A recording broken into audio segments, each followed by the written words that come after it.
नमस्कार, news line में आप सभी दर्शकों का स्वागत है। अभी तक की तमाम छोटी बड़ी खबरों के साथ मैं हूं रूपा गुप्ता। तो खबरों को विस्तार से जानने से पहले नजर डालते हैं सुर्खियों पर।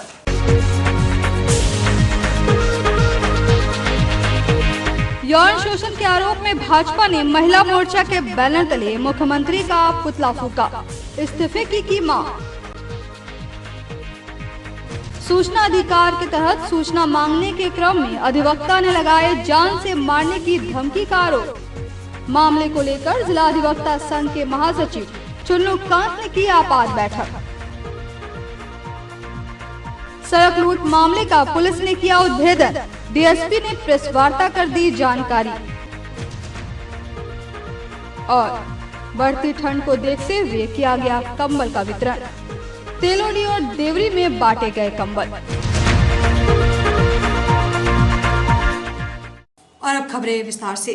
झारखंड के मुख्यमंत्री हेमंत सोरेन पर लगे यौन शोषण के आरोप के मामले को लेकर रविवार को भाजपा जिला अध्यक्ष महादेव दुबे के नेतृत्व में भाजपा कार्यकर्ता, खासकर महिला कार्यकर्ताओं ने टावर चौक पर मुख्यमंत्री हेमंत सोरेन का पुतला दहन किया। झारखंड के मुख्यमंत्री हेमंत सोरेन पर लगे यौन शोषण के आरोप के मामले को लेकर भाजपा ने आक्रामक रूप अपना लिया है। इसे लेकर तय कार्यक्रम के तहत रविवार को भाजपा जिला अध्यक्ष महादेव दुबे के नेतृत्व में भाजपा के कार्यकर्ताओं ने विशेषकर महिला कार्यकर्ताओं की उपस्थिति में गिरिडीह टावर चौक पर यौन शोषण के आरोपी झारखंड के मुख्यमंत्री हेमंत सोरेन का पुतला दहन किया गया। इस दौरान जिलाध्यक्ष महादेव दुबे ने कहा कि जिस प्रदेश का मुखिया ही बलात्कारी हो, उस प्रदेश की महिलाएं खुद को कैसे सुरक्षित महसूस करेंगी। भारतीय लोकतंत्र में ऐसा पहली बार हुआ है कि किसी राज्य का मुख्यमंत्री ही बलात्कारी है। यह हमारे राज्य के लिए शर्म की बात है।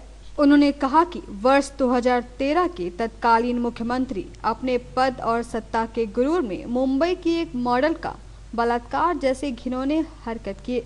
भाजपा इसकी उच्च स्तरीय न्यायिक जांच की मांग करती है, जिससे पीड़िता को न्याय मिल सके और नैतिकता के आधार पर हेमंत सोरेन से इस्तीफे की मांग करती है। कार्यक्रम में मुख्य रूप से महेंद्र वर्मा, संजय सिंह, नुनुलाल मारांडी, सुभाष चंद्र सिन्हा, संदीप डंगेज, अशोक उपाध्याय, चुन्नूकांत, रजनी कौर, रागिनी लहरी, नवीन सिन्हा, रंजन सिन्हा, देवराज, बबीता जायसवाल, अजय रंजन सिंह, प्रदीप साहू, सुरेश मंडल, हरमिंदर सिंह बग्गा, मनोहर यादव, राजेश गुप्ता, मनोज संघई, रविंद्र पंडित, सुनील साव समेत दर्जनों महिलाएं एवं दर्जनों कार्यकर्ता व समर्थक शामिल थे। महिला मोर्चा के बैनर तले और भारतीय जनता पार्टी के कार्यकर्ता आज हम लोग झारखंड के मुख्यमंत्री हेमंत सोरेन जी का पुतला दहन कर रहे हैं। हेमंत सोरेन जी जब 2013 में मुख्यमंत्री थे, इन्होंने मुंबई में एक होटल में महिला के साथ इन्होंने बलात्कार किया और जब उन पर केस हुआ, इन्होंने रफा दफा करने का प्रयास किया। पुनः 2020 में यहाँ पर इनका संज्ञान लिया है और आज हम लोग भारतीय जनता पार्टी महिला मोर्चा के बैनर तले हम लोग मांग करते हैं कि बलात्कारी मुख्यमंत्री, आप पर यौन शोषण का मामला दर्ज हुआ है, आप में जरा नैतिकता है तो आप नैतिकता के आधार पर इस्तीफा दें और इसकी निष्पक्ष जांच सीबीआई के माध्यम से आप आगे बढ़कर स्वयं करावें, ताकि झारखंड की जनता कलंकित न हो। तुम्हें पूरे झारखंड में मुख्यमंत्री, बलात्कारी मुख्यमंत्री हेमंत सोरेन का पुतला फूंकने का हम लोग काम कर रहे हैं और हम जानते हैं कि जिस दिन से हेमंत सोरेन मुख्यमंत्री बने हैं, महिलाओं के प्रति उनकी क्या धारणा रही है। 1 रुपया का जो रजिस्ट्री का था काम उन्होंने बंद किया तुरंत, और उसके बाद हम देख रहे हैं कि लगातार पूरे राज्य में बलात्कार की घटना, महिलाओं के साथ भेदभाव की घटना जो बढ़ते जा रही है, इस पर प्रशासन के द्वारा कोई कंट्रोल, नियंत्रण का काम नहीं हो पा रहा है। आज इस कार्यक्रम के माध्यम से बड़ी संख्या में गिरिडीह की माताएं बहनें यहाँ उपस्थित हुई हैं और यह संदेश देने का काम की है कि इस प्रकार का व्यक्ति जो कि महिलाओं का सुरक्षा नहीं कर सकता है और मुख्यमंत्री जैसा एक बहुत ही उत्तरदायित्व और रिस्पॉन्सिबिलिटी के पद पर बैठा एक व्यक्ति के ऊपर में इतना संगीन आरोप लगता है, तो निश्चित रूप से इस प्रकार के सरकार के ऊपर में, इस प्रकार के इनके नेतृत्व में जो यहाँ प्रशासन है, प्रशासन के ऊपर में महिलाओं का कोई विश्वास नहीं है। और नैतिक रूप से महिला मोर्चा पूरे राज्य में महिलाओं के नेतृत्व में जो कार्यक्रम किया जा रहा है और आज हम सीबीआई जांच का भी मांग करते हैं कि बहुत ही संगीन आरोप है हेमंत सरकार जी का पुतला दहन किया गया है, क्योंकि इनके शासनकाल में महिला सुरक्षित नहीं है। जो महिला का खुद बलात्कारी हो वो गद्दी पर बैठने लायक नहीं है, लेकिन गद्दी पर बैठे हुए उन्होंने महिलाओं पर शोषण हो रहा है, बलात्कार हो रहा है। और ऐसे ऐसे प्रधानमंत्री मुख्यमंत्री को खुद ही इस्तीफा दे देना चाहिए, लेकिन ये अभी तक बैठे हुए हैं। हम लोग मांग करते हैं कि सीबीआई से जांच हो और ऐसे मुख्यमंत्री को उठाकर जेल में डाला जाए, ताकि हमारी महिलाएं सुरक्षित महसूस कर सकें। हेमंत सोरेन खुद एक मुंबई के मॉडल के बलात्कार के केस में फंसे हुए हैं। ये इस तरह की केस में फंसने की वजह से हेमंत सोरेन से हम सभी बहनें ये कहते हैं कि आप जल्द से जल्द इस्तीफा दें, क्योंकि आप अगर शासन में रहेंगे तो निष्पक्ष जांच नहीं हो पाएगी। आप सत्ता में रहकर इन्हें इस केस को दबा देंगे, इसलिए आप तुरंत और अभी इसी वक्त इस्तीफा दें ताकि उसे न्याय मिल सके। लूट की घटना को अंजाम देने वाले अपराधियों को पुलिस ने गिरफ्तार कर लिया है। इस बात की जानकारी रविवार को पुलिस लाइन कार्यालय में डीएसपी संतोष मिश्रा ने प्रेस वार्ता के माध्यम से दी। एक पुराने सड़क लूट की घटना में पुलिस ने अपराधियों को गिरफ्तार किया है।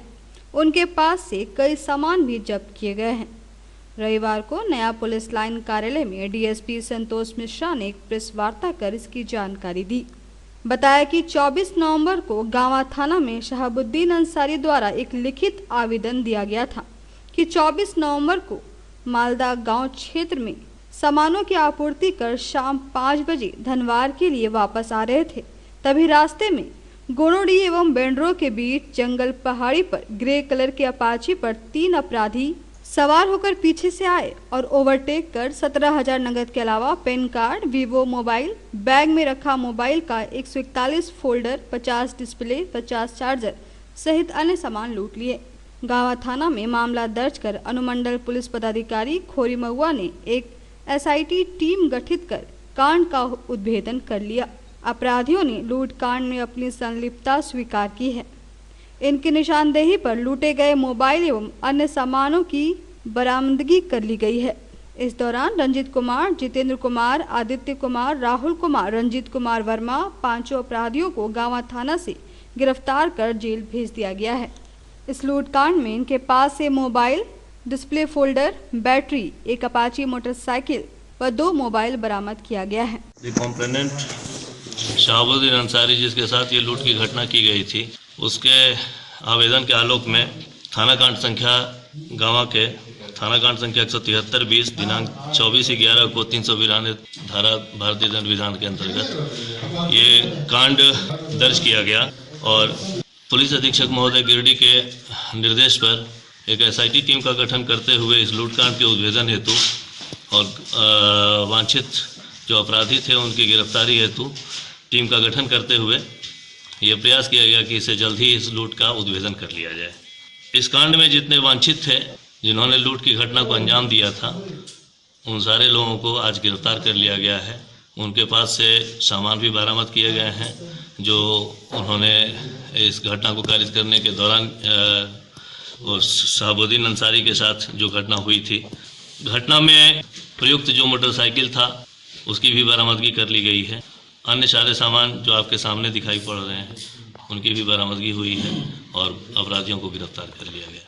झंडा मैदान में रविवार को अधिवक्ता संघ के महासचिव चुन्नूकांत की अध्यक्षता में सूचना अधिकार के तहत सूचना मांगने पर अधिवक्ता अवधेश कुमार सिंह को जान से मारने की धमकी दिए जाने को लेकर एक आपात बैठक की गई।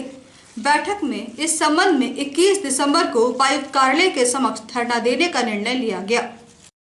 सूचना अधिकार के तहत सूचना मांगने पर अधिवक्ता अवधेश कुमार सिंह को जान से मारने की धमकी दिए जाने के मामले को लेकर जिला अधिवक्ता संघ के महासचिव चुन्नूकांत की अध्यक्षता में रविवार को स्थानीय झंडा मैदान में एक आपात बैठक की गई।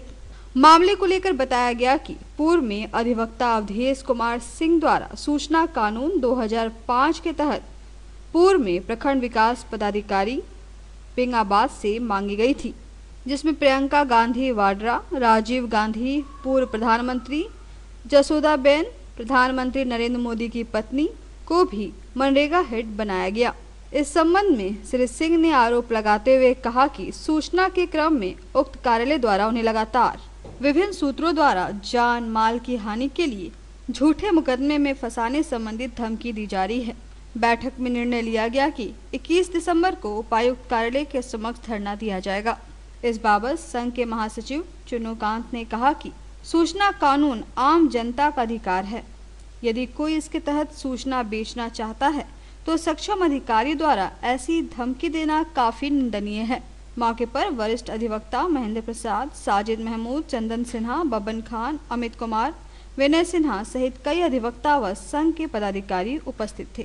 तमाम हमारे अधिवक्ता साथी आज यहाँ झंडा मैदान में बैठक में शामिल हुए और हम लोगों के साथ हमारे एसोसिएशन के पूर्व अध्यक्ष जो बहुत ही सीनियर अधिवक्ता हैं आदरणीय महेंद्र प्रसाद जी, वो भी बैठे हैं। उनके बैठने का जिक्र हमने इसलिए किया कि मामले की गंभीरता को महसूस करते हुए उतना सीनियर अधिवक्ता झंडा मैदान में बैठे। तो आप समझ जाइए कि स्थिति सिर से पानी ऊपर हो जाने वाली हो गई और तवारीख गवाह है, इतिहास साक्षी है कि अधिवक्ता जब जब सड़क पर आया है तो कोई बड़े बदलाव का संकेत है। बीडीओ साहब तो एक आदरणीय छोटा सा सरकारी मुलाजिम है जो शायद अपनी लक्ष्मण रेखा भूल गए हैं कि उनको कहाँ और कब किसके साथ कैसे व्यवहार करना है। हमारे भाई अवधेश सिंह ने जो तथ्य सामने लाया है उनका अपराध यही है कि वो एक जागरूक और संवेदनशील व्यक्ति हैं, अधिवक्ता हैं।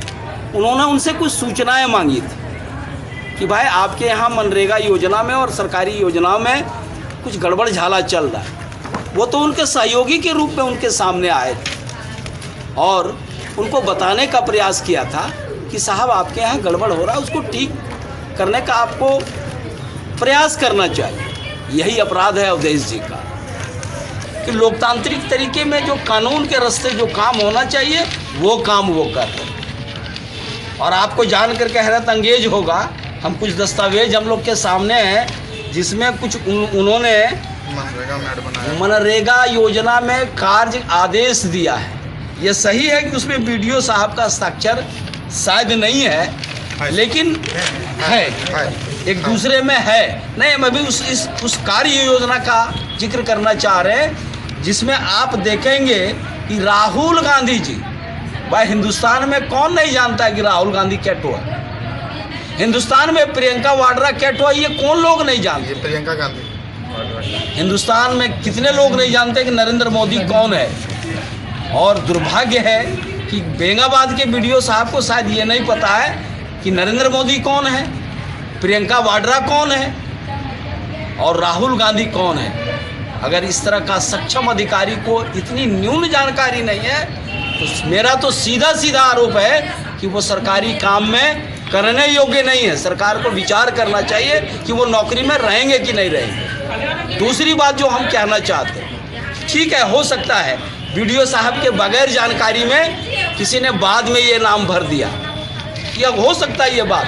बीइंग ए लॉयर हम ये स्वीकार करते हैं कि ठीक है बीडीओ साहब ने उसको नहीं भरा या बीडीओ साहब के सामने वो नहीं भरा गया, लेकिन क्या यही उनके कार्यालय की कार्य संस्कृति है कि आंख मूंद करके उनके पंचायत सेवक, उनके प्रखंड कार्यक्रम पदाधिकारी, उनके और तमाम लोग उस पर साइन कर रहे हैं और बाद में कोई नाम भर दे रहा है। तो ये भी स्थिति खतरनाक है कि सरकारी कार्यालयों में जो कार्य संस्कृति है वो इस हद तक गिर गया है और बीडीओ साहब ने ही सूचना दिया है, उसकी भी कॉपी है हम लोगों के पास, ये उनके हस्ताक्षर से है। तो जब आप कोई सूचना जारी कर रहे हैं, आरटीआई एक एक्ट है, कोई दुकान नहीं है उनका कि जब जी में आया हम उस अनुसार से कार्य करेंगे।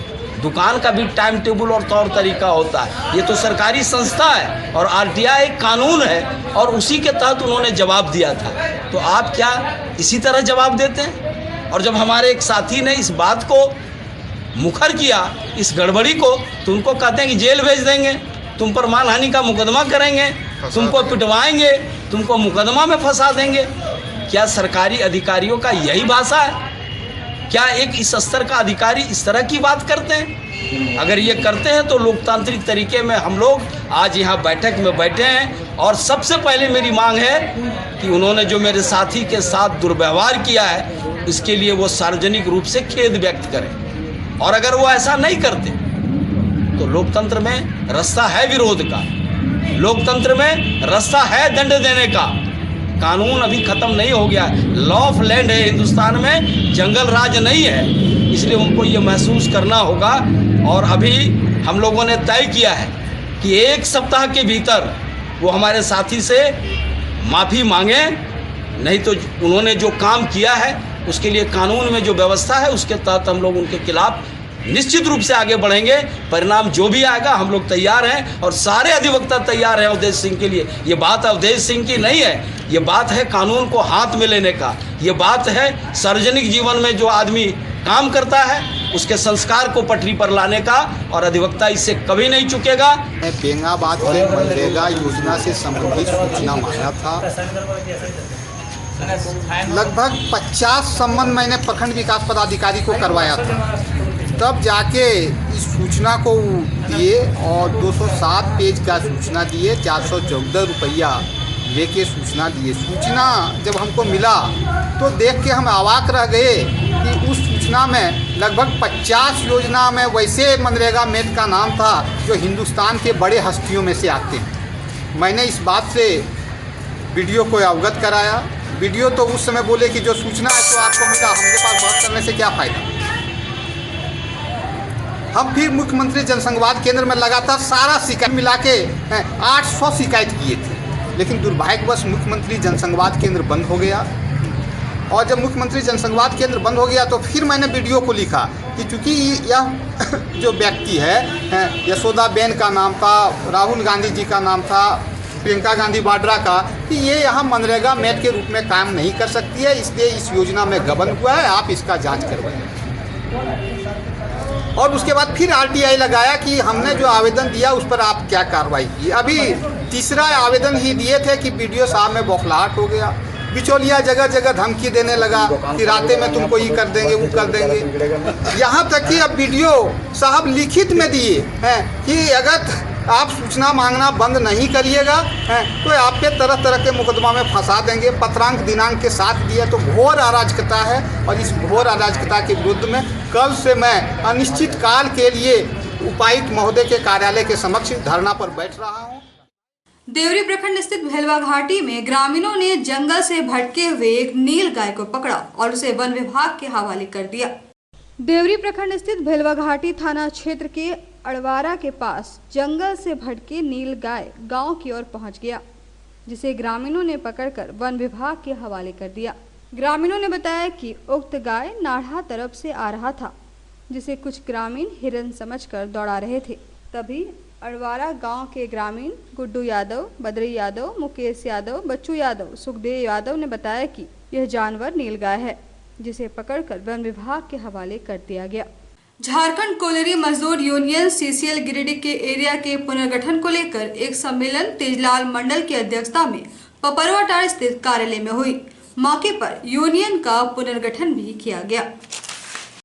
झारखंड कोयलरी मजदूर union CCL Giridih area committee के पुनर्गठन को लेकर एक सम्मेलन तेजलाल मंडल की अध्यक्षता में रविवार को पपरवाटार स्थित यूनियन कार्यालय में हुई। इस मौके पर जोनल सचिव जय नारायण महतो एवं बतौर पर्यवेक्षक नरेश मंडल उपस्थित थे। बैठक में गिरिडीह क्षेत्र में यूनियन की संगठनिक समीक्षा, गिरिडीह क्षेत्रीय समिति का पुनर्गठन एवं असंगठित मजदूरों की समस्याओं पर चर्चा की गई। इस मौके पर यूनियन का पुनर्गठन किया गया। इसमें मुखिया हरगौरी साव छक्कू को एरिया का अध्यक्ष एवं तेजलाल मंडल को एरिया सचिव बनाया गया। इसके अलावा चंद्रशेखर प्रसाद को उपाध्यक्ष, विश्वनाथ कहार को कोषाध्यक्ष चुना गया। चुड़का हांसदा को असंगठित का उपाध्यक्ष बनाया गया। मौके पर जोनल सचिव श्री महतो ने कहा कि सीसीएल प्रबंधन गिरिडीह कोयलरी के साथ भेदभाव कर रहा है। यहाँ पर लोकल सेल ठप रहने से मजदूरों को काफी परेशानी हो रही है। कहा कि केंद्र सरकार से टोर नहीं मिलने की वजह से कबरीबाद माइंस को सीटीओ नहीं मिल पा रहा है, जिसकी वजह से विस्थापितों को उनका हक नहीं मिल रहा है। कार्यक्रम में देवचरण दास, दिलीप मंडल, बालमुकुंद प्रसाद, राजेंद्र मंडल सहित कई कार्यकर्ता मौजूद थे। आज झारखंड कोलोरी मजदूर यूनियन के द्वारा जो मुझे पदभार दिया गया है अध्यक्ष पद का, वह बहुत ही जिम्मेवारी वाला पद है।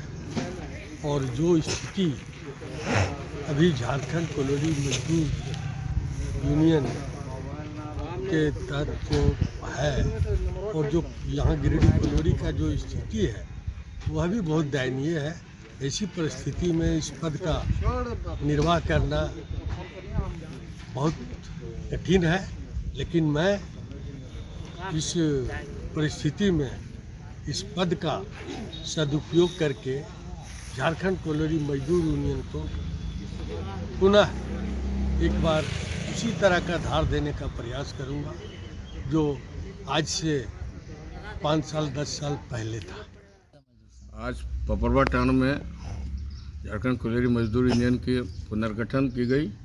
इस बैठक में जयनारायण जी क्षेत्रीय सचिव झारखंड कोलोरी मजदूर यूनियन के पर्यवेक्षक के तौर पर आए हुए हैं। इनके निर्देश पर इनके समक्ष चुनाव हुआ है और दूसरे अन्य यूनियनों से भारतीय जनता मजदूर संघ के कई साथी उससे त्यागपत्र देकर झारखंड मुक्ति मोर्चा का जो यूनियन है झारखंड कोलोरी मजदूर यूनियन उसकी सदस्यता ग्रहण किए हैं और उन्हें यूनियन की तरफ से सम्मान भी दिया गया है। उनके योग्यता और क्षमता के अनुसार उन्हें पद भी दिया गया है और मुझे उम्मीद है कि ये जो कमेटी बनी है कोलोरी के उत्थान के लिए और मजदूरों की समस्याओं के लिए लगातार प्रयत्नशील रहेगी और संगठन में जो मदर ऑर्गेनाइजेशन है झारखंड मुक्ति मोर्चा भी इन्हें अपना भरपूर सहयोग करेगी और केंद्रीय नेतृत्व भी आश्वस्त किया है कि जो भी जायज मांगे होंगे उसके लिए जिस प्लेटफॉर्म पर जरूरत होगा वहाँ पर इस बातों को रखा जाए। तेलोडी में रविवार को मुखिया रिजवाना खातून के द्वारा दिव्यांग, वृद्ध, असहाय और जरूरतमंदों के बीच करीब 130 कंबल का वितरण किया गया। मौके पर कई लोग मौजूद थे। सदर प्रखंड के पंचायत सचिवालय तेलोडी में रविवार को मुखिया रिजवाना खातून के द्वारा तेलोडी पंचायत के सभी दिव्यांग, वृद्ध, असहाय और गरीब जरूरतमंदों के बीच लगभग 130 कंबल का वितरण किया गया। मौके पर मुखिया रिजवाना खातून ने कहा कि बढ़ती ठंड को देखते हुए पंचायत के सभी गरीब, असहाय और जरूरतमंदों के बीच अपने निजी खर्च से ठंड खत्म रहने तक कंबल का वितरण किया जाएगा ताकि कोई भी इस ठंड में दिक्कत में ना रहे। कंबल वितरण कार्यक्रम में मुखिया प्रतिनिधि सबीर आलम, वार्ड सदस्य मुमताज अंसारी, पंचायत समिति सदस्य आसमा खातून, इलियास अंसारी, इमरान अंसारी, सोएब अंसारी, शादाब आलम, फरहान आलम एवं काफी संख्या में ग्रामीण मौजूद रहे। यहाँ पंचायत भवन तेलोडी में प्रखंड से जो उपलब्ध कराया गया गरीब लोगों के लिए कंबल था वो वितरण किया गया है, जिसमें लगभग 130 कंबल मुखिया के द्वारा आवंटित किया जा रहा है और 50 कंबल पंचायत समिति की ओर से भी दिया जा रहा है। इसमें जो वृद्धा लोग हैं, बहुत ही गरीब है, असहाय, मजबूर है और विकलांग लोग हैं, उन सभी लोगों में कंबल वितरण किया जा रहा है। आज तेलोडी पंचायत के पंचायत सचिवालय में जितने भी तेलोडी पंचायत के सभी वार्ड के जितने भी असहाय, गरीब और निःशक्त लोग हैं, दिव्यांग लोग हैं, उनको कंबल वितरण किया जा रहा है।